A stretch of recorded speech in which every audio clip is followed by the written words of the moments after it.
خبر شامل کرتے ہیں چنیوٹ سے۔ پیرزادہ شاہ اویس کی رپورٹ کے مطابق مردار اور بیمار جانوروں کے گوشت کا مکروہ دھندا کرنے والے ایک بار پھر پنجاب فوڈ اتھارٹی کی گرفت میں۔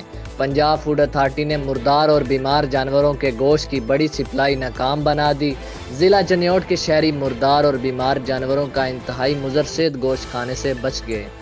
پنجاب فوڈ اتھارٹی چنیوٹ کی فوڈ سیفٹی ٹیم نے deputy director operation Ammar Javed کے ہمراہ کارروائی کرتے ہوئے تحصیل لالیاں کے نوائی علاقہ حبیب نگر میں واقع خفیہ اور غیر قانونی مذبح خانہ کا سراغ لگا کر چھاپہ مارا اور موقع پر تقریباً 150 کلو سے زائد بیمار اور مردار جانور کا انتہائی مضر صحت گوشت برآمد کیا۔ ویٹرینری ڈاکٹر کی رپورٹ کے مطابق گوشت انسانی استعمال کے لیے انتہائی نقصان دہ قرار دیا گیا۔